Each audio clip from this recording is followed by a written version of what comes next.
McDaniel can't move on it. Now he does. The shot, passing down. Rebound, score! Hey, welcome to the Toe and the Crease podcast, where we talk about anything and everything to do with the NHL. I'm SJ. That's the co-host WillyDubz right there. What's up? Glad to be back once again, do another hockey-related pod. Yeet.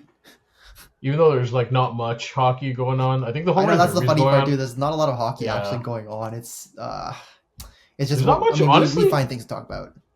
There's not much of anything going on. I was watching bits and pieces of the home run derby, and Jazz Chisholm, one of the most offensive home run derby appearances I've seen so far. What happened? I don't know. I didn't see Just it. No power whatsoever. Wait, why is he in the home run derby?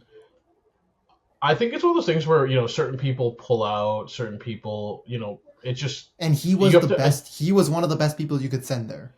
Given who pulled out. Given all the pullouts. Yeah. I think pullouts guys didn't want to do it. I know some guys, there was some guys that really there's rumors that it really messes up your swing. There was one year Bobby Abreu crushed the home run derby, and I think he hit one home run after the All-Star break afterwards.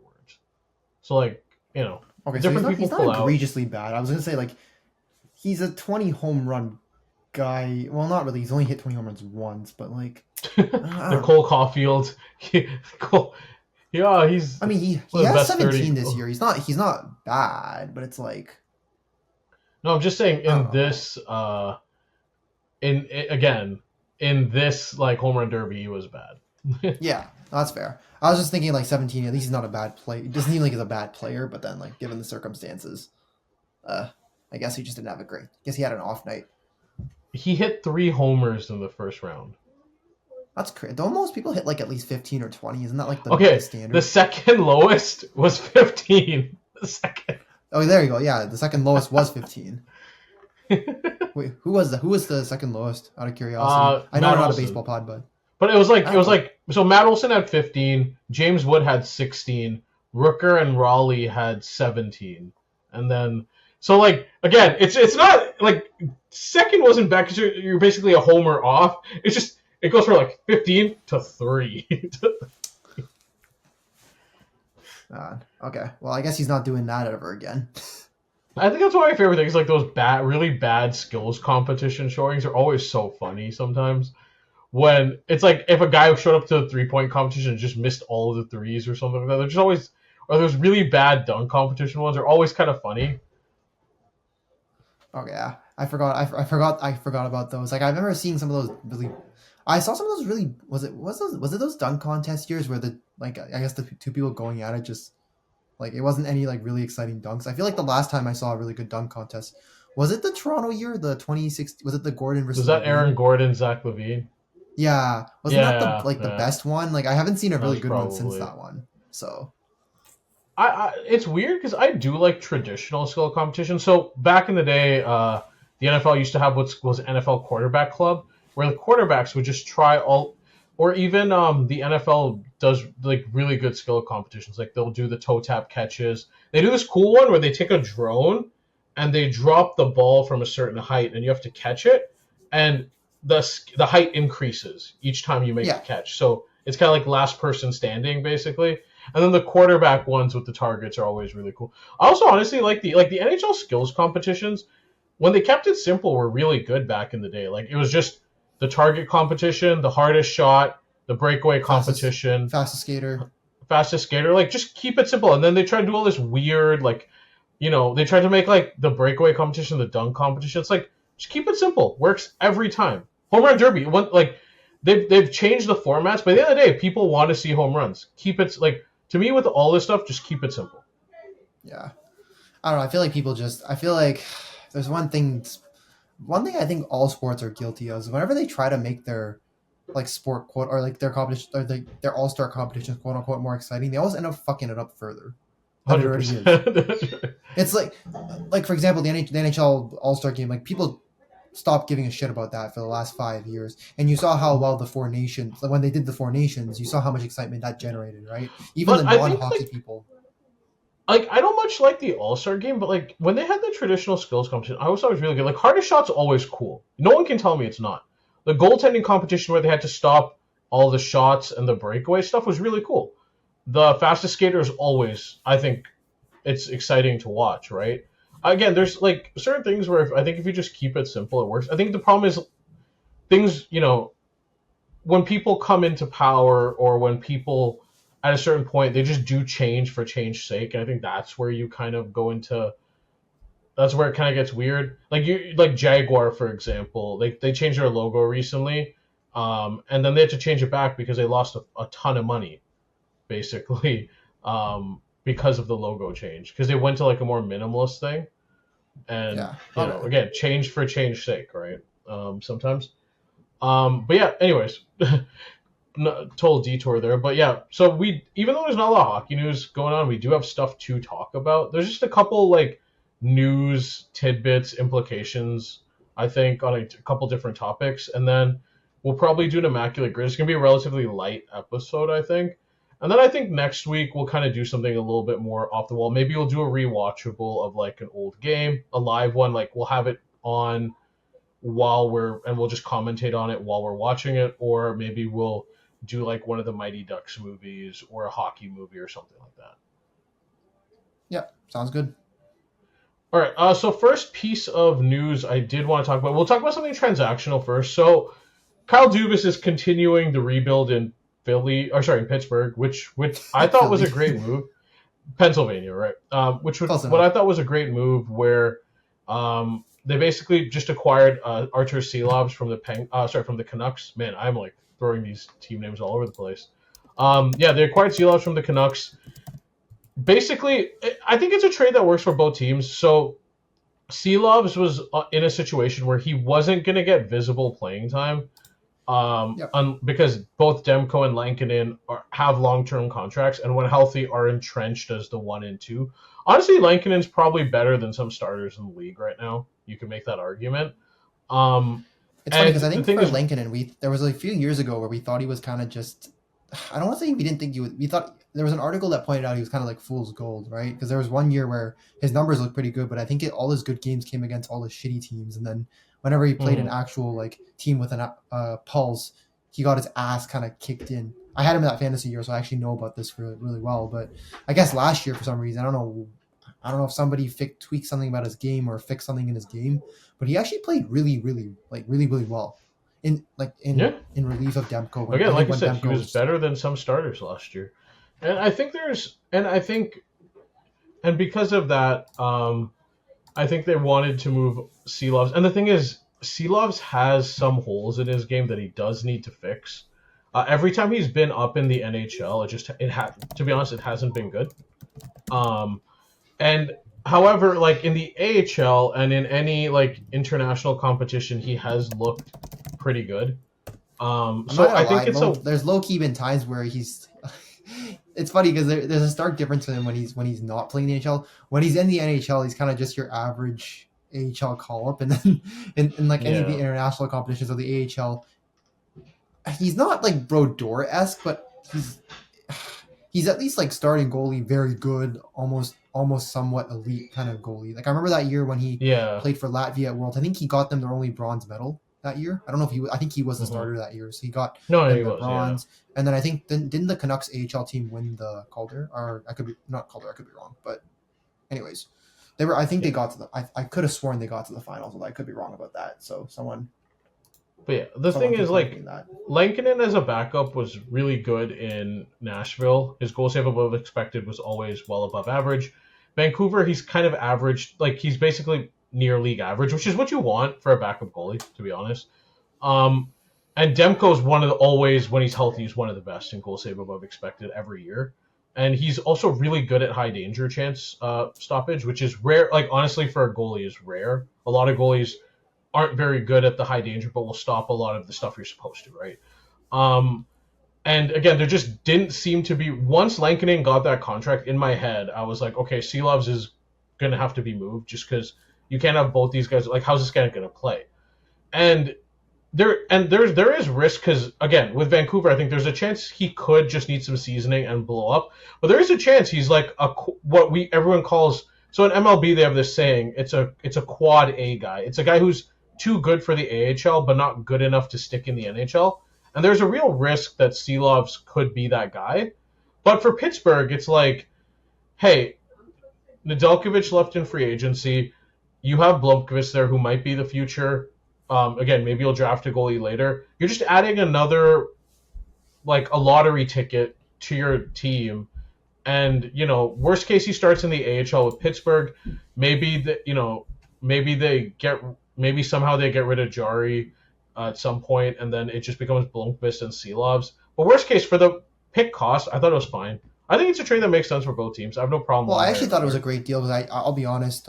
What the Penguins gave up was Chase Stillman, who was a former first round pick, but he hasn't panned out, and it's been 4 years since his draft year. He's 22. He's going to turn 23 at some point next year.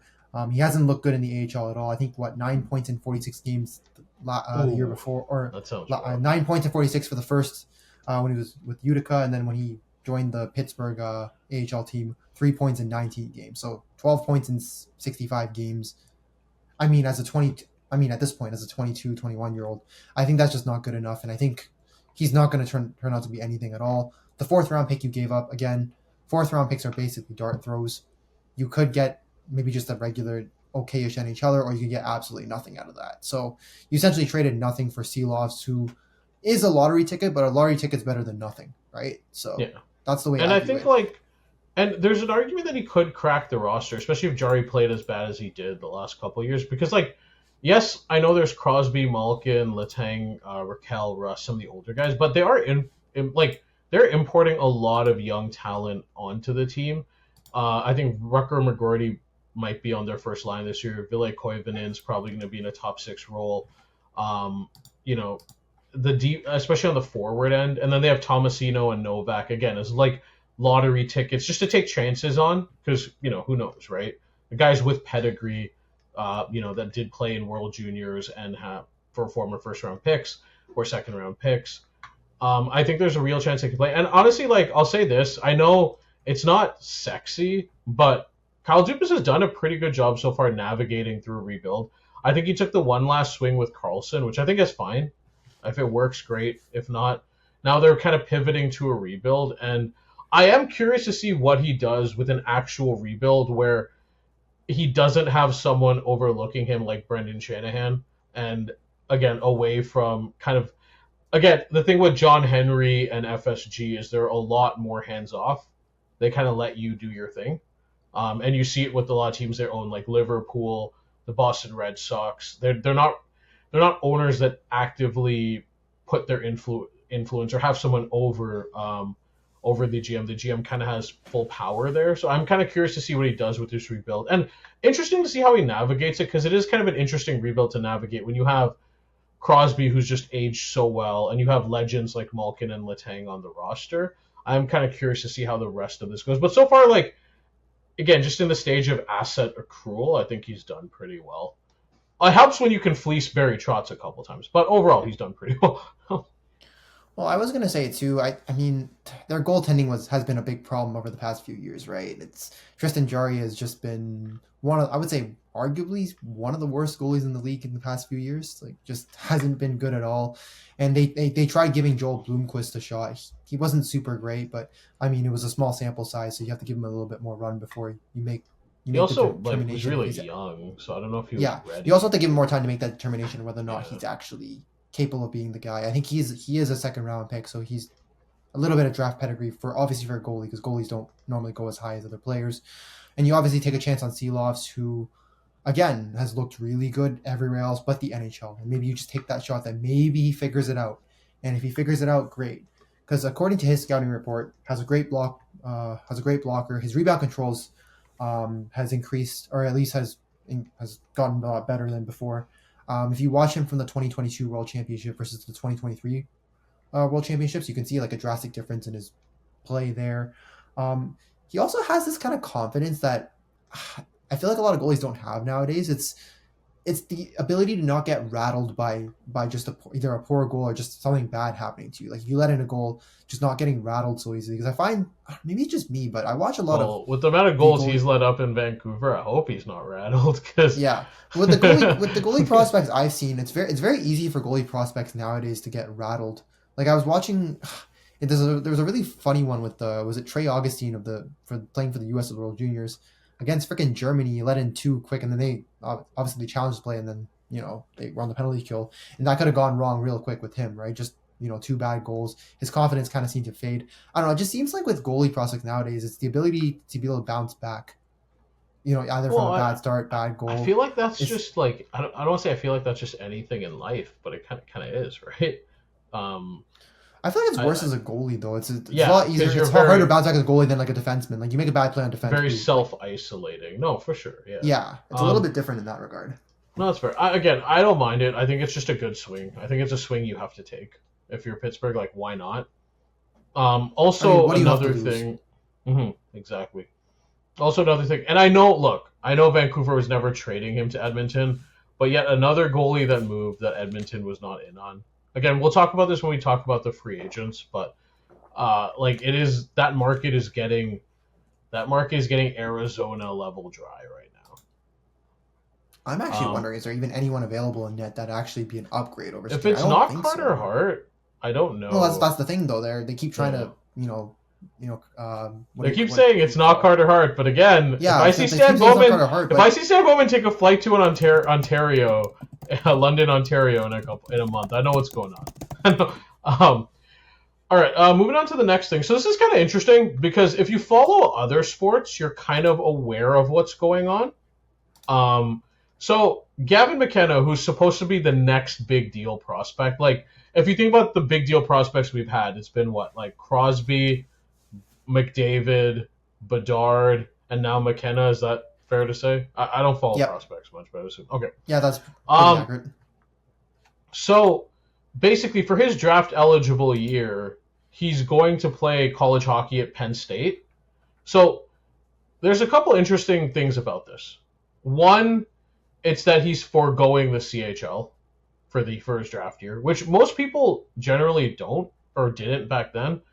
But two, it's this whole, because of the new changes with both the NCAA, with the NCAA, CHL, and even the USHL pipeline, there's a lot of interesting things that might happen that I did kind of want to discuss here. And I don't know if you just want to summarize the initial news, and then I'll kind of maybe go from there. Yep. So essentially, the NCAA is allowing CHL players to play in U.S. college starting in 2025, 2026. So I think for most of the guys, you have to at least be, basically entering your what you would call your first college, first university. You have to at least be either entering that year or you're already at that age to be able to play NCAA hockey. So there's already been quite a number of players who already have committed to playing at various different, colleges or unis. Some of them are obviously 2021, so a lot of the older guys who've basically used up all their CHL eligibility. Or in some more rare cases, there are a couple of top prospects who are kind of making the leap from the CHL to the NCAA. I could probably list a few in a bit, but we can talk a bit more about those when we get to that. So the thing that's happening is for people that don't follow college sports, and it's fair if you don't, especially on the U.S. side. So back in the day, and this is kind of a Coles Notes version of it, back in the day, if you remember, college players weren't paid, right? The idea was your scholarship was the payment, and you couldn't, a lot of athletes couldn't get part-time jobs during the season, etc., and they weren't paid for their services rendered. Now, after a bunch of court rulings that have kind of flipped the script there, it's become the exact opposite. Now, it's basically what's called NIL, which is short for name, image, likeness, where you can be paid you can't be paid directly by the school, so the school can't give you a salary, but you can be paid. You can earn money for your personal brand, basically. That's the gist of it. You can, and you'll see a lot of people, I don't know if anyone's seen the LSU, there's that LSU NIL documentary, the one with I think Angel Reese, Livy Dunn, and I forgot who the other person is. And I think I did see Jaden Daniels in it at one point too. But I think you want to watch that one for a little bit more about to kind of understand. So to use that example, what it was supposed to be, the intent of it, if you will, was that people were supposed to be able to make money off indoors. So using Libby Dunn, who's like a famous gymnast, she signed like a deal with some brand called Vuori, which is like clothing, right? And she gets paid for that. People get, Cooper Flag got a deal with New Balance his first year at Duke. He's just went number 1 in the most recent NBA draft. People get signed to Nike, Under Armour at younger ages. That's what it's supposed to be for. But what ended up happening was colleges wanted the best players. And what they did was they went to their booster committee. And so boosters will now pay money to recruit these people, recruit different players or different athletes to their school. And there's no set... That technically doesn't count as a school paying for right, them. That's exactly. So what happened, though, is it's not regulated. So it's a real Wild Wild West system where basically there's no loyalty to, like, not that there was loyalty to begin with, but now literally, like, you will do your NIL deal, and then the next year, if the school will pay you more, people will leave. Or sometimes there have been people that have held out due to NIL, like 3 games into the season in like NCAA football and left for another school. Like that's happened. Like guys who were like, oh, wait, I could get more from this other school. 3 games in, there was an issue with the UNLV quarterback where he was promised a certain amount, said he didn't receive it. 3 games in, just decided he didn't want to play anymore, right? For that school. So, I mean, there's real issues with what's going on. But what's interesting is it does add a level of competition that does come with the trade-off. Because I think if you're an elite CHL player, like if you are as good as Gavin McKenna, if you're as good as, even some of the guys that went early this year, I think going for a year to NCAA hockey just makes the most sense. If you think about it, for people that don't know, like, so if you're going to play in the CHL, there's a couple things. One, you don't get money from the team. You get a stipend. So you don't get like a salary. You don't get like NIL equivalent contract. You get a stipend which covers like your basic necessities and a couple other things. And you don't get to live. A lot of times you don't get to live like you're in like an area with your teammates. You live in what's called a billet house where a family will house you. And sure, sometimes they'll have a couple hockey players, but like usually it's like maybe 1 to 2. And unless you're Ruslan Fedotenko, I think, most people, a college campus versus a billet house, doesn't really compare. But the other thing is, so when you look at it, on one hand, let's say Gavin McKenna is going to Penn State. He gets to go to Happy Valley. He gets to be around a college campus, college girls, a facility, like facilities. People don't understand how insane now, like college hockey facilities, college sports facilities have gotten in the U.S. Like, I just want to pull up what Clemson. I'm just going to pull up Clemson football. Clemson football's facilities. This is just an example. This is like because some of the stuff they have is crazy. Yeah, well, you also pull that up too. I think there's just so many other benefits to playing like NCAA hockey versus playing the CHL, right? I think just the ability to play once a week versus 3 to 4 times a week, right? I think it's just, again, when you're in a sports career, you want less wear and tear on your body, and I think the ability to play less in a week is better. You're also like playing against older and better competition, which I think helps quite a bit. And I think especially in Gavin McKenna's case, he's not going to like a powerhouse program, right? So if he's able to lead like Penn State or if he's able to kind of carry Penn State on his back, I feel like, again, that just not only does it elevate his draft stock even further, I think it really does truly cement him as the number 1 pick next year, right? He's able to carry not really a traditional hockey powerhouse in college hockey. So I'm just gonna show, like, this is just Clemson, right? So like this is their workout facility, first of all, right? Like this is the front when you walk into the football complex. This is what it looks like. This is just like different parts of the room. A Business Insider actually has like different photos, I think. But it, like, here, I'm just gonna cut to this page here 1 second. But it's actually crazy. And again, I know people are gonna say, "Hey, this is football, not hockey." But you understand, like, it's starting to happen to hockey. Like I think it's Terry Pagula. Like, look. Yeah. So that's the aerial view of Clemson, right? Like, let's see. Just when you walk in, That's crazy. Like that's when you go in again, and again, this is Clemson, right? So look, they have a like the entrance has a similar hill, so Clemson runs down a hill, kind of the same thing. Like this is just one. Like look at this. There's a slide. There's a. They have bowling lanes. Yeah, why There's the a hell slide, is there a yeah. slide? That's like the I don't weirdest thing know. to have. That is Bowling okay, lanes. Yeah. A basketball court and a putting green, a 9-hole mini golf course, wiffle ball diamond. This is just a locker room. You look at the lockers, like they have a barber shop and a shoe shine area, a nap room. There's room just for their gear. So like my point is, if I'm doing a comparison, so you get elite facilities, and here's the thing: it's not like they're. And if you look at some of the hockey facilities, well, obviously they're not the same level as that. They're not cheaping out. You know what I mean? So if I'm looking on one hand, I get to go to a major city.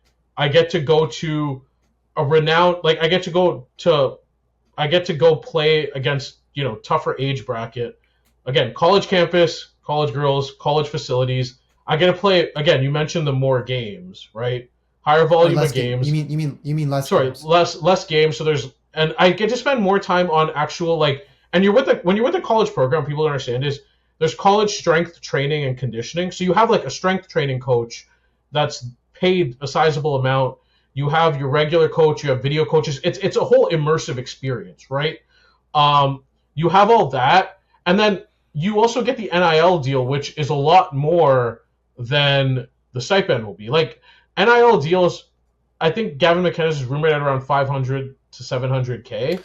So actually, there's a rumor about that. So I think the Athletic Hockey Show, I think Scott Wheeler talked about this briefly, but he's talked with a bunch of college hockey and rival agents who have similar players, first or second overall caliber type players, and essentially they don't believe that's the number. So they're guessing that that they'd be shocked if Gavin McKenna's NIL deal was more than 400K, and they're suspecting that the base of it is basically the high 200s. So I think that's the one thing about I guess hockey, where hockey lags behind compared to something like football. Like the football NIL deals are just crazy.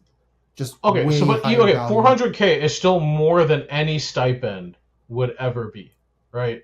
I'm with you on that. I just think it's because hockey's kind of just, I guess, with the CHL NCAA agreement just happening just now, like hockey's kind of lagging. At least college hockey lags behind other college sports in terms of the NIL. Yeah, no, for sure. And the other thing too is it's all of that. Plus, here's the other thing: college hockey is slowly on the come up, but it is coming up. Like there are really good teams in really good cities. Like again, Boston College has a good team. I think BU does. Arizona State, of all places, is on the come up. For example, there's a lot of places. Again, if you're an elite player, I think there's those places available. And the other thing too is where you get to live. Like you get to live in a college campus, surrounded by people that are in your similar age demographic, close by to your teammates, etc. People don't understand. Like when you go in the OHL, not all facilities are the same. Like yes, if you go play for the London Knights, if you go play for an elite team like that, yes, you probably do have state-of-the-art facilities that are comparable. But there's a chance you could play for like some random team. Again, you could be playing in like Medicine Hat or be playing in like Sudbury. You had to bring a Medicine Hat specifically, but okay.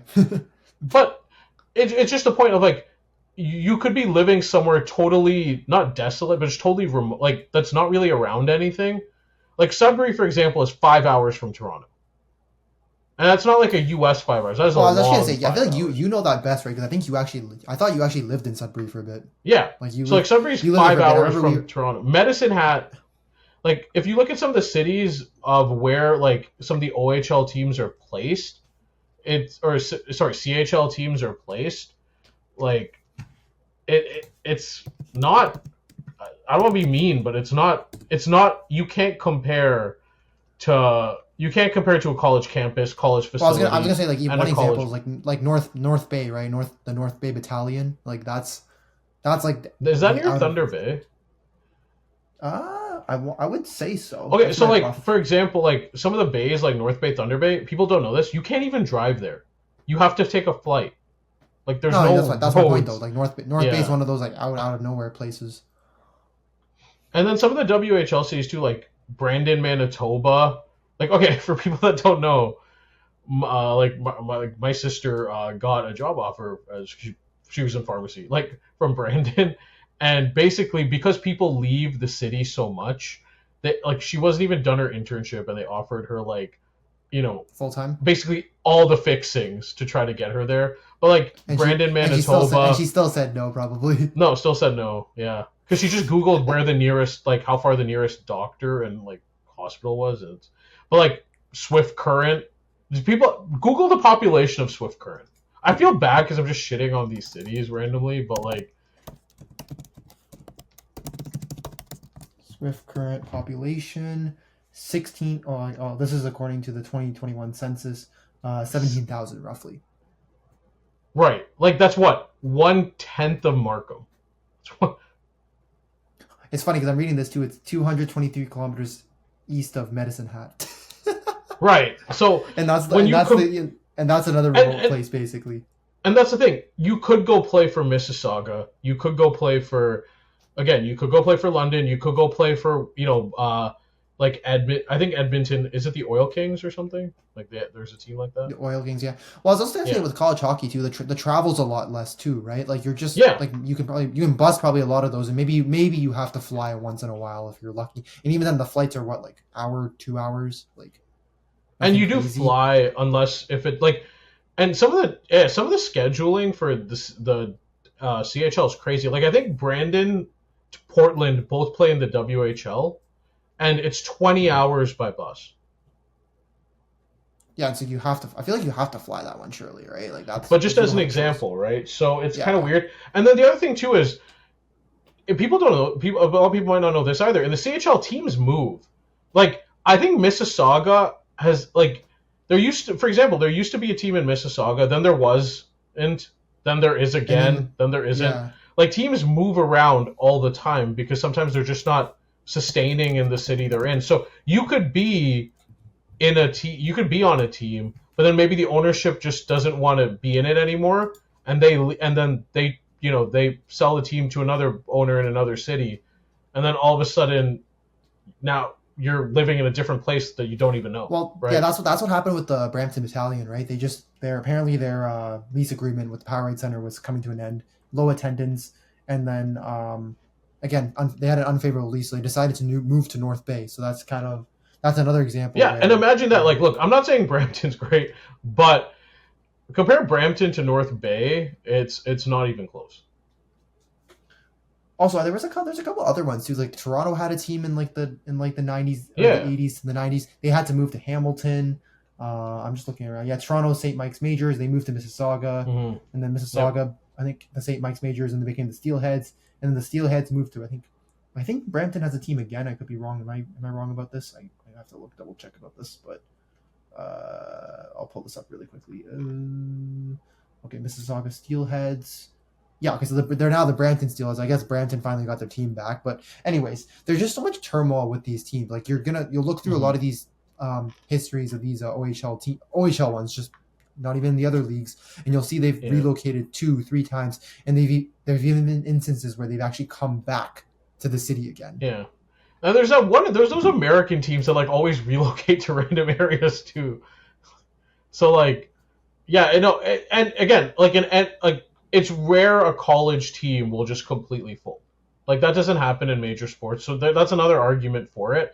I think it's just going to be interesting because I think, again, this isn't going to be for every player because there are going to be players that have the issue of, you're just not good enough for college hockey because, again, it is a step up. You are playing older 18 to 22-year-olds, and it is a step up in competition. It's not going to be for everybody.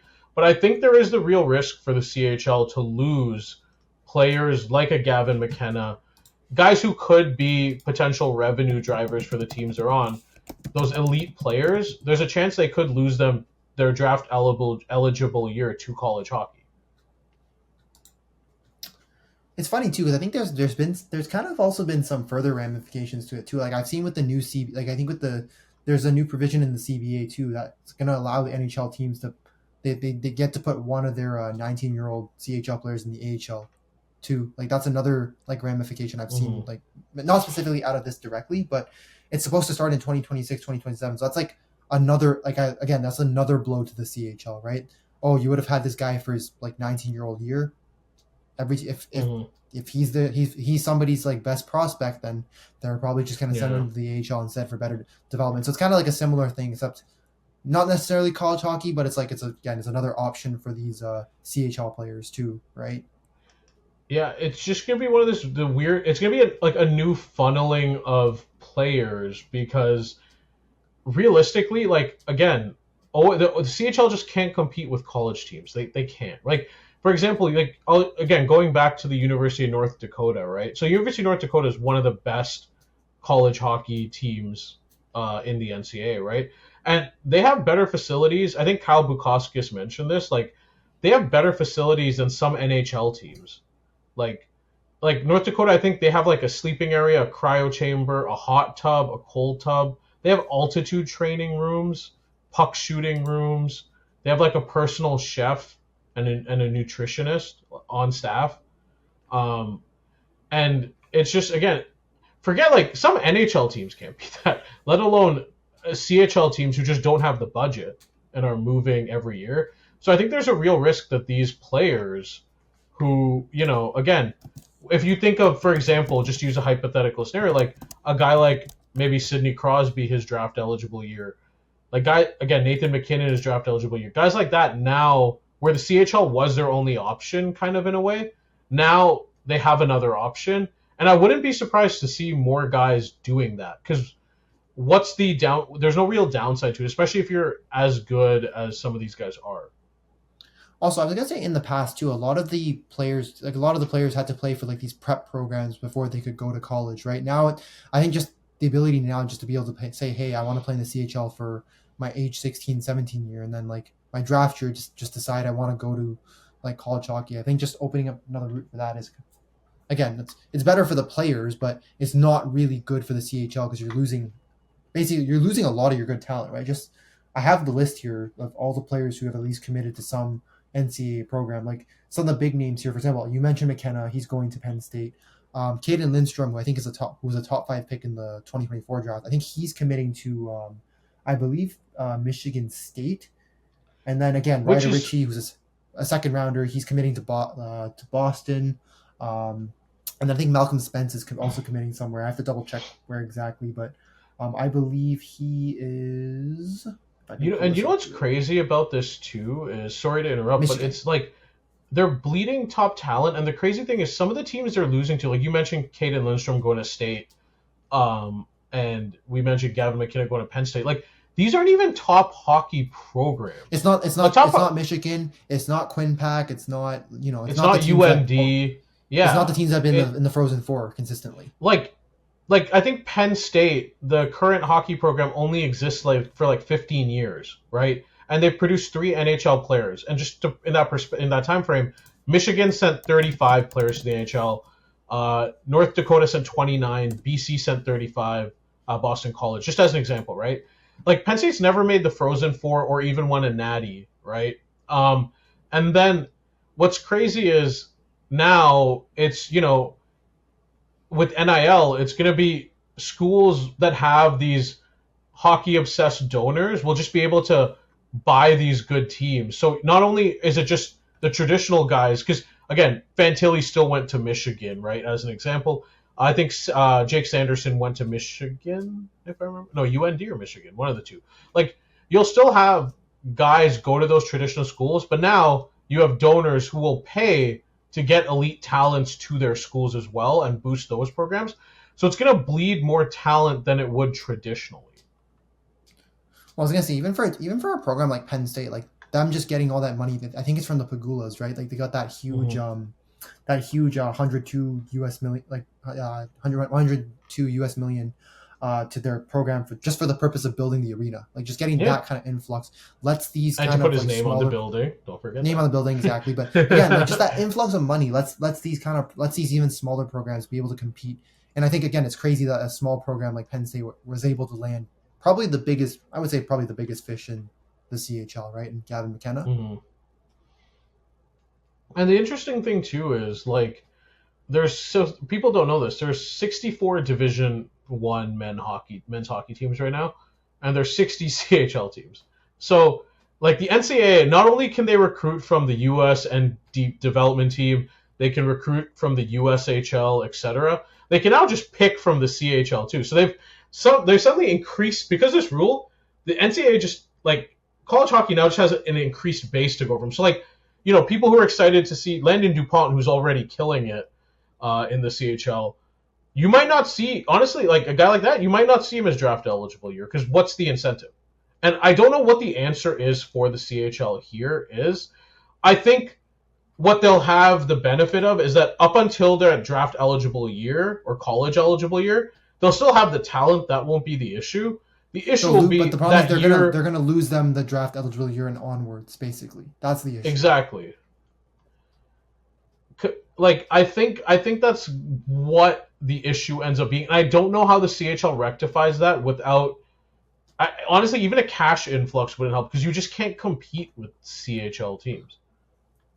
Well, yeah, I was gonna say the CHL teams don't have the kind of like the money that like the NIL kind of generates for all the players, and like even again, I mentioned that the NCAA hockey NIL money lags behind compared to the other sports because, for example, football you land like most of the good ones land like what 7 figures.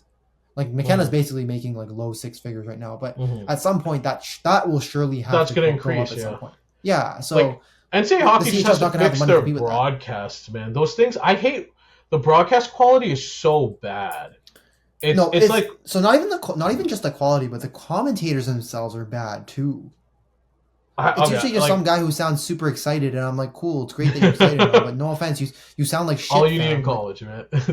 But no, the broadcast quality, like the cameras, like you watch a college football broadcast or college basketball, and even college baseball, there's just no comparison. And I think once they fix that's the problem. Like the college basketball, college like football, they actually get like professionals to do it. Whereas like I think with the CHL, it kind of seems like they just picked up a bunch of local guys and got the local guys to kind of do it, right? Like you're not bringing in the professionals to kind of do it. Well, that's the other thing too, right? With with college hockey, you're generally featured on a national network as well. Whereas, yes, like with the CHL, you do get regional. Like you get Sportsnet who will cover like the game of the week and the but I'll be honest, no one cares. Most of them no one even cares about the playoffs. The only people I see care about is when it comes to the Memorial Cup. That's it. Like that's usually maybe the only part of the season where some people even care. And like no offense, even like you and I don't even care about the Memorial Cup, and we're big hockey fans. Like I'm not saying it just to be a dick, but like the reality is like no one really gives a shit about the CHL like playoffs. I just think what's going to be interesting is it's going to be this new striation almost in a way where I think you'll see the CHL have to be kind of a younger development option where you're going to see more 16 and teams commit to more 16 to 18 year olds because there is the risk that if they become good, they're going to go to NCAA. And I think that's kind of the new niche they have to fill because if you're a really good 19 to 20 year old, you're just going to go to college for a year or two and then go pro. Like that's usually what's the plan is going to be. And there's going to be enough teams to accommodate for that initially. So that I think the CHL has to kind of fill that niche and also fill the niche of maybe they're just guys who are draft eligible who just feel like they're not good enough to go to college. And obviously you have those guys as well. But I think that kind of niche is what they'll fill. And then obviously you'll have the USHL kind of. I think also what it hurts is those other leagues as well, where I think suddenly the CHL becomes this ground for 16 to 18-year-olds. I think you'll see guys that are younger flood there, and it kind of becomes this weird system where 16 to 18, if you're really good, you're CHL or USNDP. Yeah, like you don't have to play in the USHL anymore. You can go to the CHL, then go to NCAA. Because before you couldn't go to the CHL, then go to the NCAA because you were obviously ineligible to do that. But now you can do that, right? So yeah. So I think that's what's going to happen. I think that's where we see this going long term is just 16 to 18. You're going to go to the CHL ideally, and it's really going to become a lot more cutthroat. And then if you're not good enough, you'll just stay for your draft eligible year in the CHL. If you're good enough, you'll go play college, and then you'll go pro. And then that way you're maximizing your development and your money. And I think that's just the way it's going to have to be now, realistically. Yeah. No, I think I'm with you on that. I think you summarized it pretty well, right? It's going to be at a certain age point you're gonna be playing the CHL, and then once you're old enough to go to the NCAA, like you're like playing NCAA hockey, you're probably going to go there if you're good enough. And you're already seeing a lot of big names making that move. What I do think will be interesting, so for people that don't know, one, I think college market that I want to see NCAA tap into. So for people that don't know, like, college basketball really recruits Europeans heavily. Like, if you're a really good European player, like, there have been guys who come over and play college basketball for a year or two and then try to go pro. So, like, Lauri Markkanen, who's Finnish, I can use this example because obviously, Finnish hockey players came to Arizona, played basketball for a year, then went pro. Pelle Larsson, who's Swedish, went to Arizona, then got drafted by the Miami Heat in the second round a bit later. There are guys that have made that transition. Linus Kliza, who used to play for the Raptors. A lot of guys do make that transition, right? And I am curious to see, too, if this means now the NCAA will start targeting European, like Swedish, Finnish, German hockey players. Because here's the thing, like, if I'm one of those players, wouldn't I rather go play college hockey for a year or two than, like, go play in some second and third men's, like, you've seen some of those, like, second, third tier, like, men's division teams, right? Like, Also for me, there's another interesting point to that too, because the CHL does like an import draft where they kind of can import a lot of like the European like players and bring them in, right? It kind of begs the question: are those players gonna be more likely to come over via the import draft, and then once they hit their draft eligible year, then decide if they're good enough, they can just go to the NCAA, right? Like that's gonna be another interesting wrinkle to it. It's like if I'm coming over in the import draft for a year, then I move to the NCAA like in another year. It's like, does that also diminish the value of the import draft for, I guess, CHL teams too? Just another point to think about. Yeah, no, that's another factor as well, right? I think it's just gonna be interesting because I like again, I've always been pro player. I think it's really good overall at the end of the day for.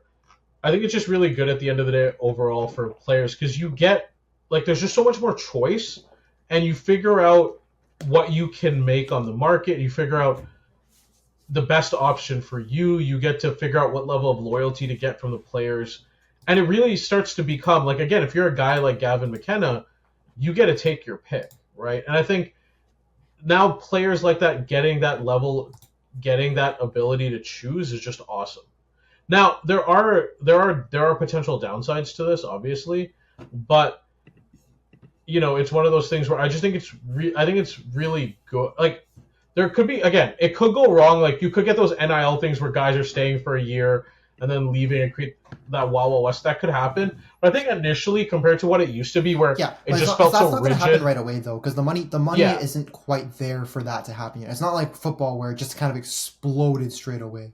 Like, it hasn't quite, like, again, obviously they haven't, the rules kind of just kicked in, but the money's not being, like, even Gavin McKenna's not getting like 7 figures yet, right? So if he's not getting 7 figures, then no one else is. But I'm all for more player choice, and I think that's the way this has to go. And I think it honestly was a change that's well overdue because I didn't understand. To be honest, I didn't understand why they couldn't go to college after playing in the CHL.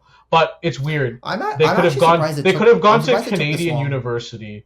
So people that don't know this, like, you weren't allowed to go to the NCAA, which was weird, but you could go to play in a Canadian college hockey and get it covered for free. Like, does that make sense to anybody? Well, I remember there was this weird case where I think one of Utah's prospects, he tried to play in the NCAA, but apparently he played some games in the KHL, so he was ineligible. So apparently he had to play for TMU, or if you know the name better, he had to play for Ryerson that like the last half of the year or something weird. Like, I don't know if you heard about that, but just because of the rules back then, he couldn't go to the NCAA. Obviously, sucks for him because he probably would be nice to be able to do that now, but sadly, not anymore. So yeah, I think it's one of those moves that, look, at the end of the day, are there potential downsides to it for the long term? Yes, but at the end of the day, I prefer the upside of players having the choice and leagues being forced to adapt because it's not like these teams weren't making money off these like. I guarantee you, whatever Gavin McKenna was getting in a stipend, what he would get for the team he played for, he would make 10 times, like, whatever money that team made off him was 10 times that. Crosby, Oceanic jerseys alone, when Crosby's draft eligible year, were more than whatever Crosby got as a stipend. So I appreciate this option opening up. I think it's really gonna streamline the system, and there's gonna be changes. And I think the USHL, the CHL, I think is it the AJHL? I can't remember what the other league is. AJHL, yeah. AHL, like they're gonna start losing talent, some in some cases to each other. Like some of the USHL, AJHL guys might go to the CHL. The USNDTP might probably just stay around the same, and then the CHL guys, 18, 19, will probably go play in the NCAA.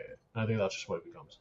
Yep, I think that's kind of becoming the new path for everybody at this point. If you're good enough, that is. So even if you're not, like, go get the money for 2 years. Who cares? Well, I mean, if you have to be good enough to actually get good enough to at least get the money. But if you get recruited, get that NIL money, go, and you can always. I think you can go back, because if I remember correctly, there was an AHL player, sorry, not AHL, like a CHL player who went to Denver, was like struggling, then went back to the CHL, was basically a point per game. Okay, well, let me pull it up here. Yeah, it's funny because I also figured out the name of the guy. I think it was Artem Duda. He was the one that, again, couldn't play in the NCAA because he played in the KHL, and then he had to play for TMU for the rest of the year. So, here it is. For those who are wondering about the name, Alex Weiermeyer tallied 2 points in 9 games at Denver and was healthy scratched at times. He went to the CHL mid-season and averaged more than a point per game. So yeah, get the money when you can, enjoy the experience, and then worst case, just go back. Who cares? Just get that bag, get the bag. That's honestly all it, like, that's what it is that's what it should be, honestly. Like, I'd say prioritize your development for sure, but second thing should be get the money if the development ends up being the same. I mean, I was gonna joke personally for me, but like maybe it's because we don't have a lot of money, but like again we don't have stakes in this. But obviously money first for us. But again for the hockey players, obviously development first and then the money. But yeah, go. But like here's the thing, all things equal, if you're going to Quinnipiac, if you're going to North Dakota, if you're going to BU, Michigan, if you're going to Boston State, College, yeah, Michigan State, and now apparently Penn State has all this money, you'll get the development side. I think should be fine. Like you can't tell me it's that much worse than like. Again, going to play for a Brampton team that moved 4 different times. And why they didn't come back as a battalion, I don't even know. But yeah, so yeah, go get that money. And again, it's going to be interesting to see what really happens. Like Landon DuPont's going to be the next interesting case because I'm really curious to see what happens with him when he hits his draft eligible year. He's the next one I'm kind of curious about. Yeah, I think I assume he'll get snapped up by somebody at some point. We just don't know where he's going to go. That's probably the reality. Because again, it starts with one. Like Lindstrom did it, and then McKenna's doing it, and now again, I'm curious to see how the floodgates open. Yeah, for sure. All right. The only other thing we need to talk about hockey wise. So just now that the bevy of free agency is done, there's just the last wave of top free agents left. I kind of just want to go over these guys, kind of talk about like what fits, who's available, where they might fit, stuff like that. Just kind of see where they could go. Also, bear in mind, like there's a chance some of these guys at this point just don't sign and just wait until training camp for like an injury or a cut to happen, and they can kind of maximize their leverage then. So again, just because I think these guys are good players that are available doesn't mean they're going to be signed right away, kind of thing. But I just kind of want to go over some of the guys we have, if that's okay. Yep.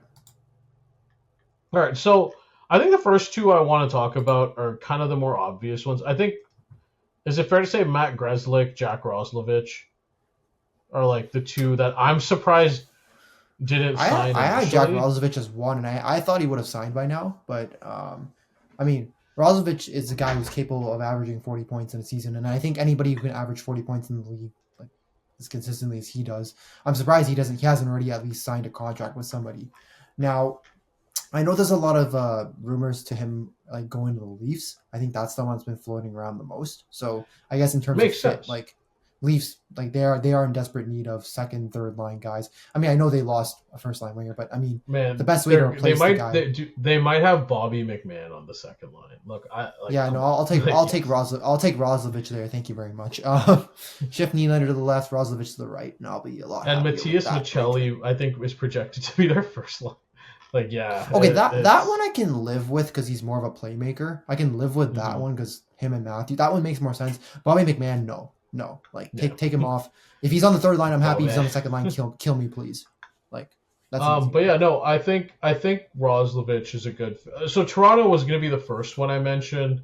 I think he's just a good fit there. Again, it just he's a guy who can he can flex into center and flex out to the wing, which is something I think that flexibility is also nice as well, especially because Matthews has shown a propensity to miss time during the regular season. Um, if you talk about contenders, that would kind of be the one. I would also like. I think I wouldn't mind him in Vancouver as well on a 1 year deal. I think he shores up some depth for the middles. Like I think the first two lines are set for them, but I think as a third line guy, maybe with Ratti and Hoglander, he could do something as well. Um, I think it's just gonna come down to fit. And the only interesting thing with him is because he's moved around so much in a short period of time. I am curious if he's looking for like a 2 year deal or a 3 year deal versus a 3 year deal or 2 year deal versus a 1 year deal. And I don't think any contender will offer Yeah, that that's the problem. I because think a you'll lot of lose the cheap. contenders can only give him a 1 year deal because it's more of a we'll play it by the ear and see. So if he really wants more years, he's gonna have to. I'm not gonna say give up on the Stanley Cup ambition, but he's gonna have to pick a team that's as not as big of a contender as somebody else, for example, right? And that's where he can maybe land a bigger ish, like a longer term deal. Yeah, like I think if you like Toronto has 5 mil in cap space right now, if I remember correctly, and like around there ish. Like if Roslovich was okay doing say 1 year at 4, like that's doable. I just don't know if that's something he's willing to do. Because again, he's moved around. Like how many teams has he played for already? Like 4? 3 or 4, I think he's played Yeah. for In the a pretty short period of time. Blue Jackets for sure, Hurricanes. Man, I'm already blanking on some of the names. Hold on, let's pull up. Carolina and Yeah, I New already named York, I them. think. The range. Carolina I and think New York. The Rangers for a really short, but yeah. So Blue Yeah. Jackets, Rangers, Hurricanes, and the Jets. Yeah. In a very short period of time, right? So I think he's one of those guys where, and I think he's one of those guys where it's just at this point, and that's already at 28, right? Like, I think he's one of those guys where, again, I think he'll have to reconcile that, and I think the closer you get to training camp, he'll probably get a 1 year offer from a team like the Leafs, maybe like Vancouver, or worst case, even a team like I don't know how the Rangers will clear the cap, but they badly could use Roslovich again, and maybe he just goes back and signs there. So there are teams available. The other one I wanted to talk about in terms of I think my tier one of free agents left. The other one's Matt Grzelcyk. So look, I understand the cons about Matt Grzelcyk. He's a bit undersized. He He's was a not great bit, at 5-on-5 play. His 5-on-5 play leaves a lot to be desired, like but offensively and it, defensively. The my 5-on-5. defense to him is that he was a bit over his head playing first power play, borderline first line minutes last year with the Pens. I think if you supplement him in like a second or third line role, he'd be really good. Like I think of again, like for me in terms of fit, I think of a team like Columbus, like again on a 1 year deal when you're struggling to get 6 defensemen that are competent, why not sign Matt Grzelcyk? Especially because again, I felt like the Provorov contract was such a wild overpay that signing Matt Grzelcyk just to have as a body on the roster isn't bad. Again, New York, another example. Unless you He believe kind of in reminds me. He kind of reminds me sorry, as like a okay. Sorry to interrupt you there, but he kind of no, reminds me of like a Gossespierre type player where you don't want to play him on your first or second pairing, but you can play him on your third pairing, but you can also put him on the power play. Like Gossespierre plays first power play minutes for Carolina, but he plays on like the third pairing. right? So Second or third pair, yeah. yeah, second or third pair. So he kind of reminds me of that guy where you don't want him higher up your lineup, but he's good enough to be on your power play, or like he can play on your penalty kill if you need to. Yeah, exactly. But I think like Columbus having that secondary puck handler on the second or third line would be valuable. I think like if Klingberg didn't go to San Jose, I'd say that would be. But I think the Rangers, like if you don't like, I'm not super set on Will Borgen as being. I know he had a brief good spurt with the Rangers. I don't know if he's like a real solution there. And Braden Schneider's still developing, so I think he fits really well there. I honestly think Utah could use him in a third pairing role if they didn't sign Nate Schmidt. But yeah, I'd say again, I'd probably say Columbus. I'd say, excuse me, sorry about that. I'd say Columbus. I'd say I'd honestly another one too. Minnesota is another interesting one because they have enough defense to cover for his faults defensively, but they don't have a lot of offense from their defensive pairings. And I really think Grzelcyk as like if Bouillam's just not working, like he could slot in as a power play guy. And worst case, he's a secondary handler on a team that kind of doesn't really have that offensive creativity outside of Bouillam's potential. So I kind of think Minnesota, Columbus, those teams would be really good fits.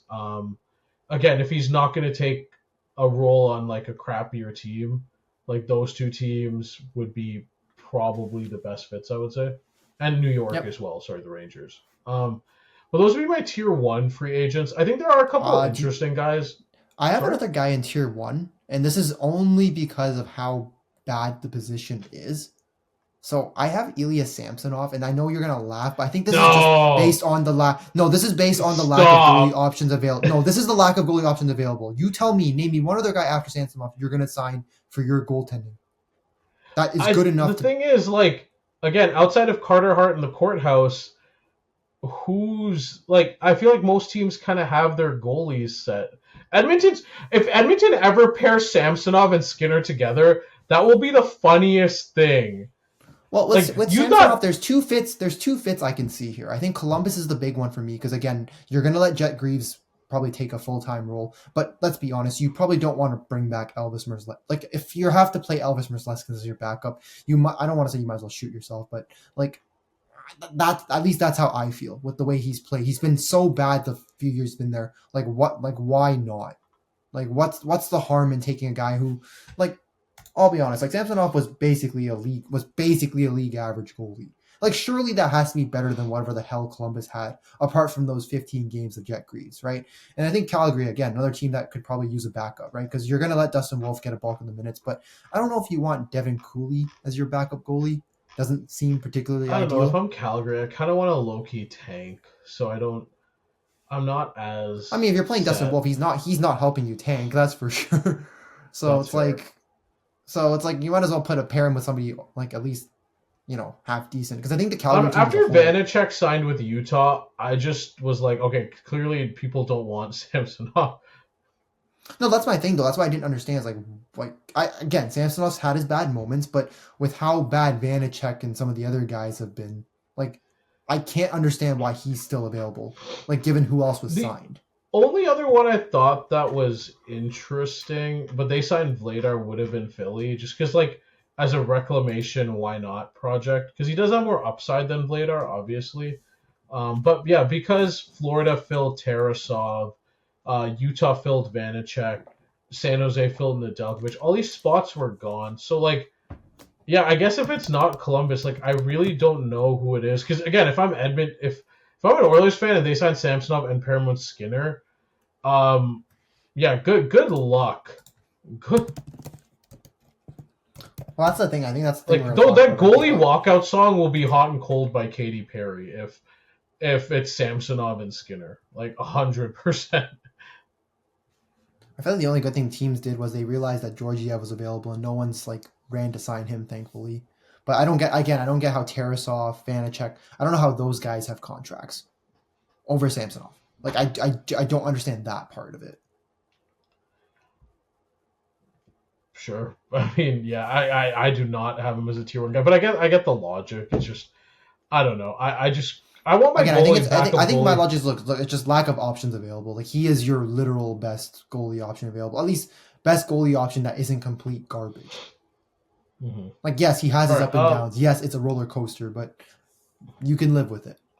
I don't know if I I want to think live my with other tier Georgiev or of guys Kuznetsov. left are kind of like weird. So I think there are a couple of guys I do think have like a little bit of upside. So Olofsson, because he's a goal scorer, like again, not is he a high volume goal scorer? No, but he's a guy that shoots a ton. He's a guy that's played like second line, third line. He can fit as like a tertiary shooter.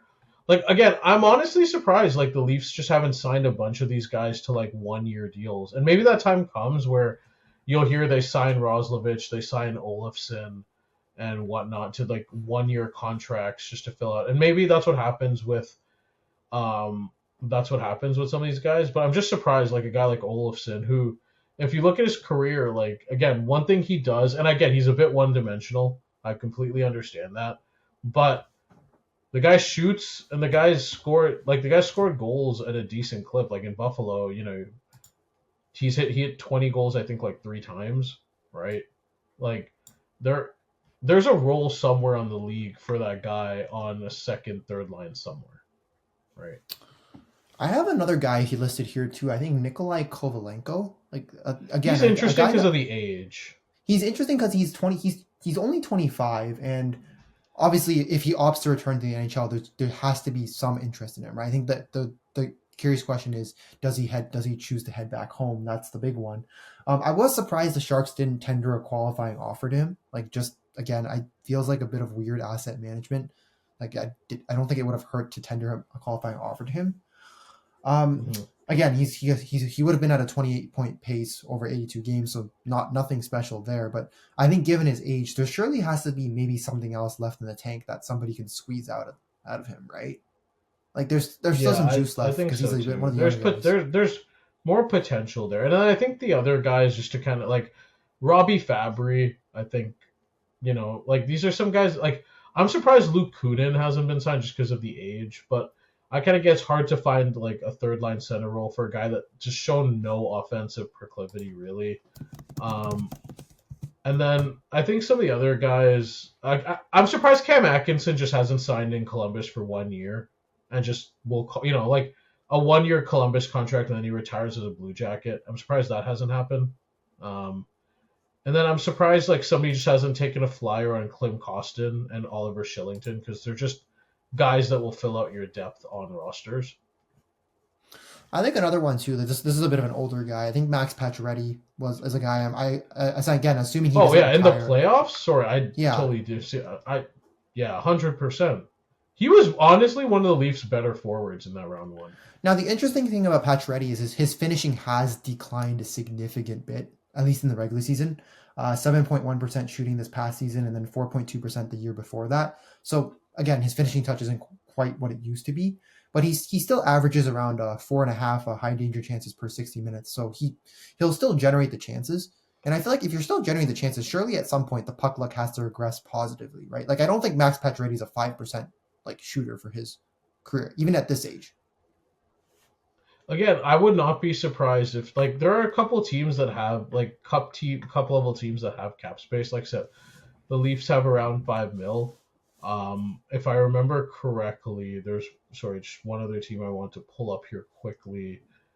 Like there are teams that could make some move. Like Carolina has a ton of cap space, right? And they're a team that kind of on the depth side on those third and fourth lines. Carolina has 10 mil. I wouldn't be surprised if one of these teams just again like Carolina, Toronto, those guys, just 1 year deals, come play, and then you can hopefully boost your value. We can make a run, and then next year you can get your deal, that long-term deal maybe you're looking for when the cap goes up.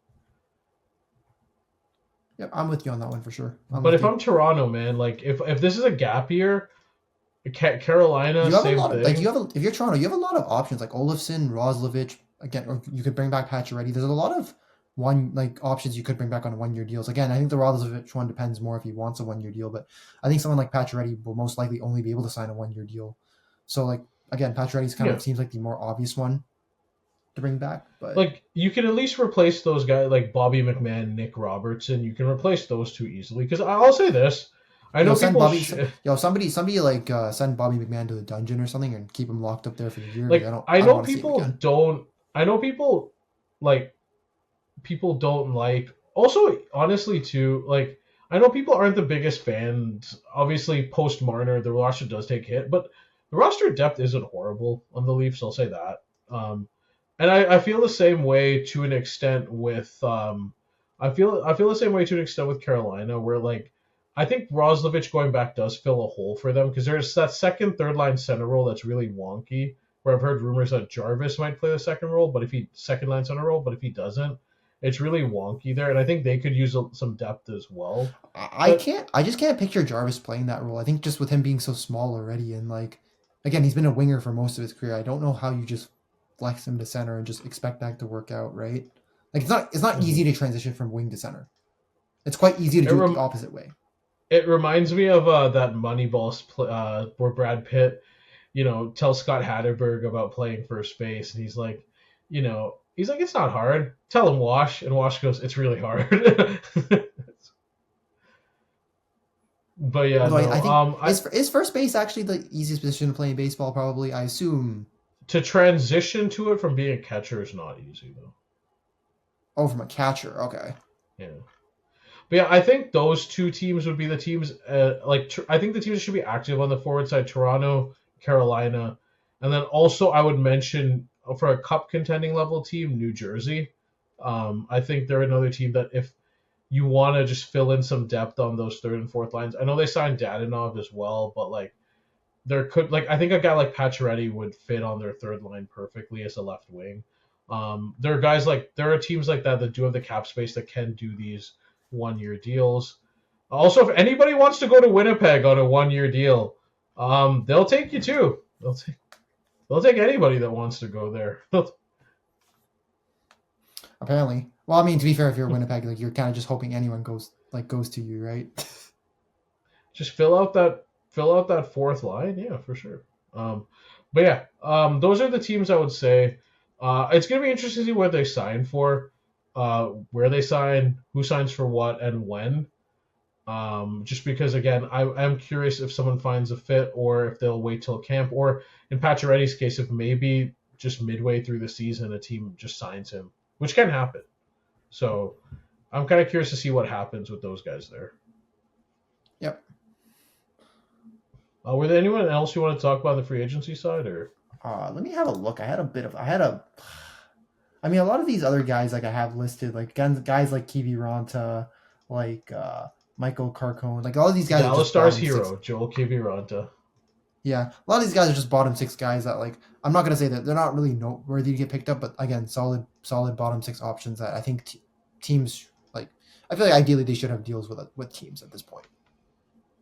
I'm just surprised, a little bit surprised with those guys, but those guys aren't. I guess I don't want to say they're not as worth mentioning as the other guys, but again, like I think a lot of the other guys are at least middle six options, whereas these guys are at least are closer to being bottom six options. For sure. All right. I think that's pretty much all we have on the hockey side. Like I said, it's been really light for the most part. So now we'll just roll with we'll do the immaculate grid.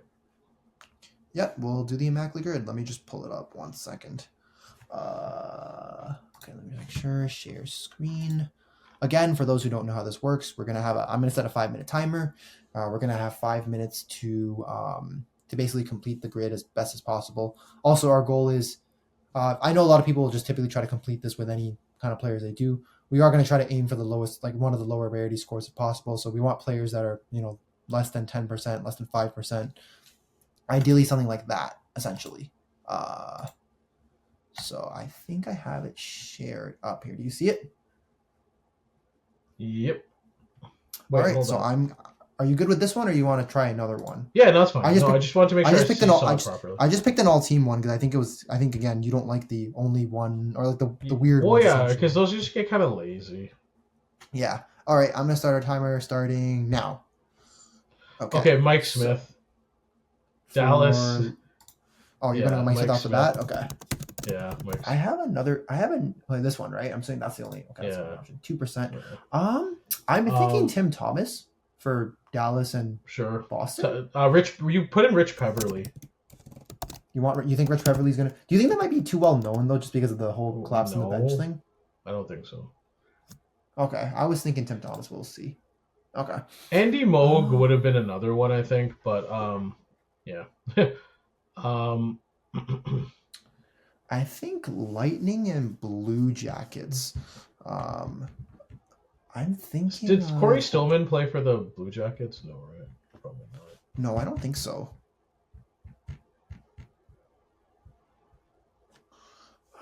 Blue Jackets, Lightning. I'm blanking on somebody. There's somebody here I'm blanking on. See, I know like for example, like Blue Jackets Capitals, like you could go Sergei Fedorov, but that's like way like. Wait, I forgot about that. That's like in the realm of like everybody kind of knows, just because like Fedorov's just such a well-known player. I don't think we want to blow that.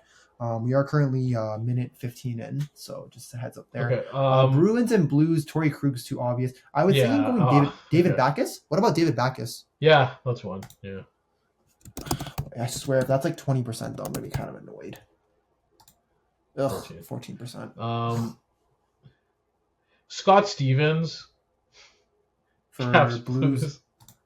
Is that going to be? But that's probably too obvious, right? Do you want to go Lightning and Blues? Brian Elliott. Sure. Yeah, that's fine. I feel like that's although someone's going to be like, oh, that might be a little bit too obvious, but we'll see. Brian Elliott. 9%. That's okay.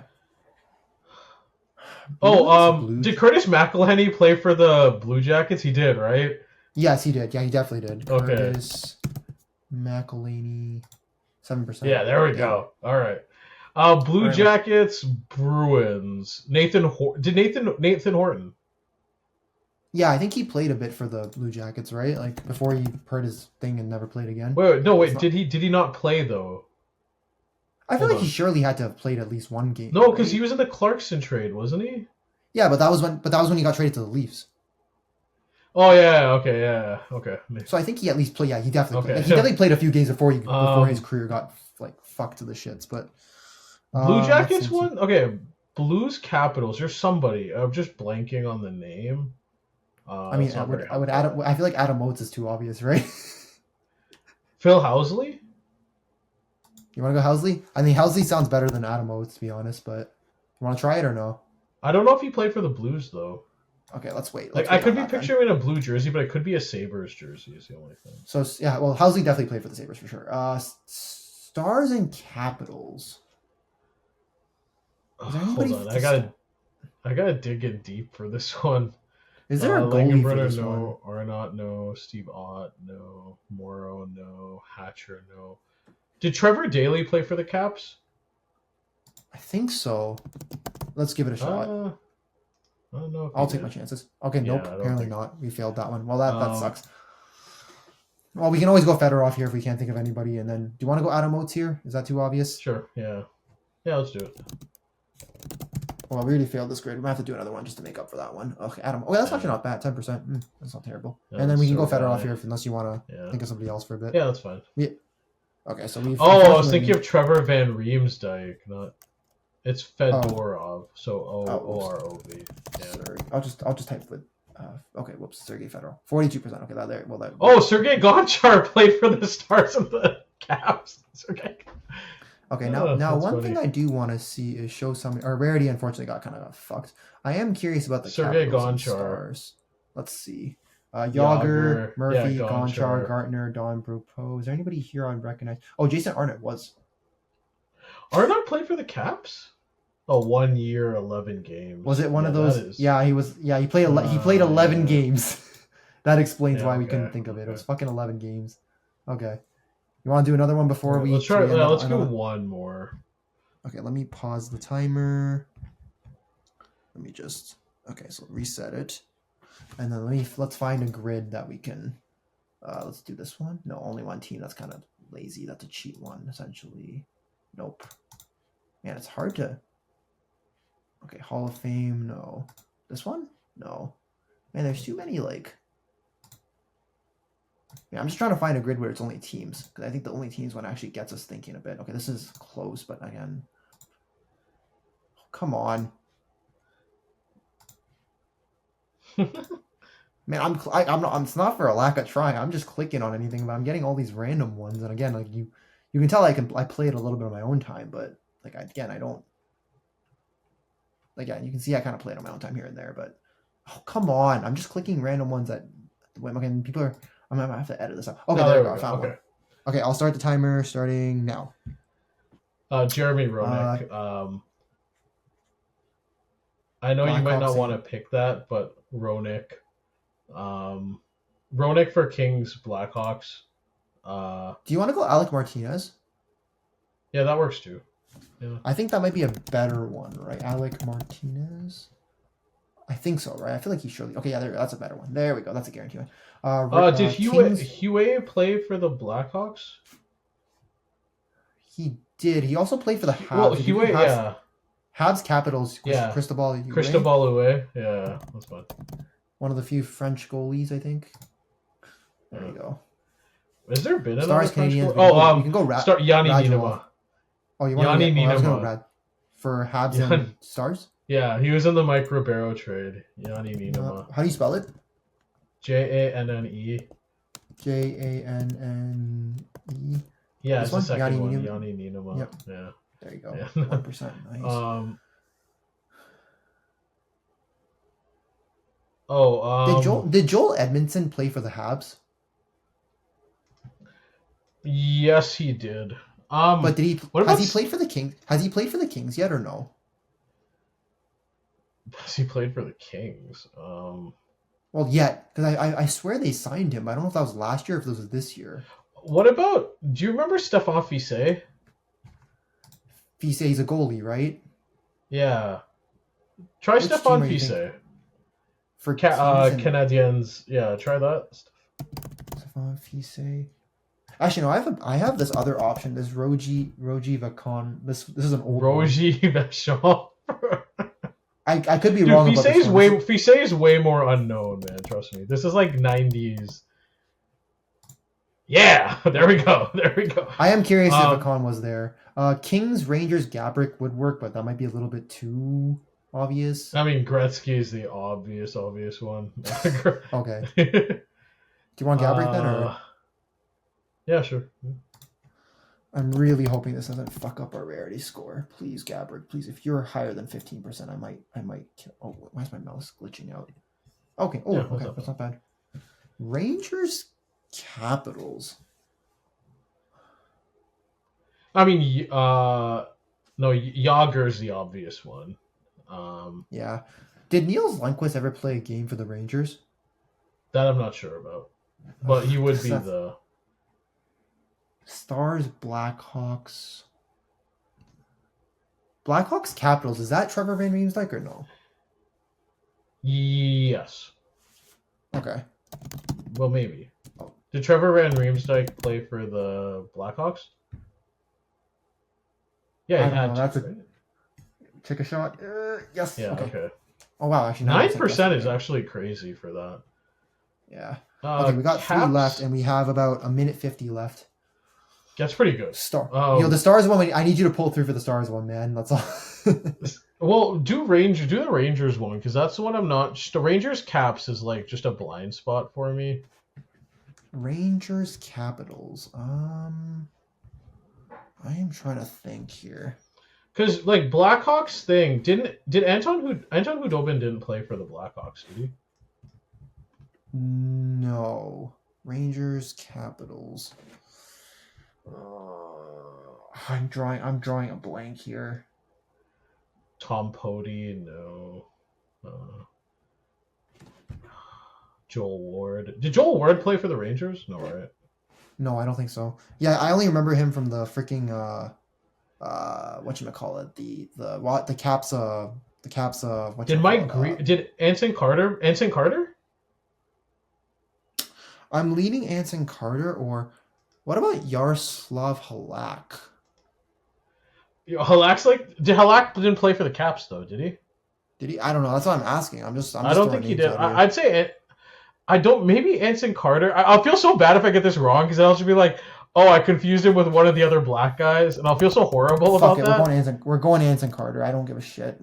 Okay. Yes. Okay, Anson Carter. It worked. That works. Yeah, we have 23 seconds, man. Hurry up. We gotta dig. For Rangers stars, Yager, Brad Richards too. Well, Brad Richards. Yager was okay. That wasn't too bad. Wait, did Brad Richards play for the Blackhawks? No, I don't think so. And that's time. Why am I blanking? And that's okay. Time. We'll just finish this one out because we're basically there. We're on the last one. Blackhawks Stars. Let me think. Who's on their team right now? Is there anybody on their team right now that played for the Stars at one point? I mean, the obvious one is like the Eagle, but I don't know.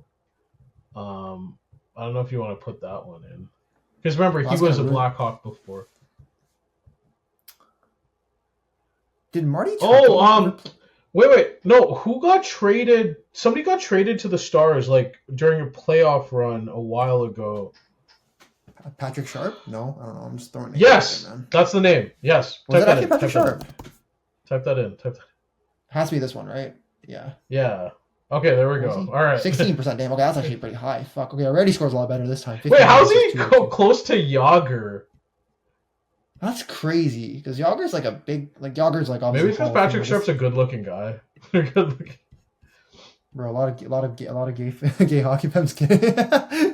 Oh, Belfour was the highest, 34. Belfour, yeah, Turco did. Marty Turco did play. Man, it's those one season ones that fuck you up. Click on Turco. Wait, go to Turco. Go down to Turco actually, because I'll tell you how long. 29. Yeah, it's those ones like he counts for Boston because he played 5 games. Like,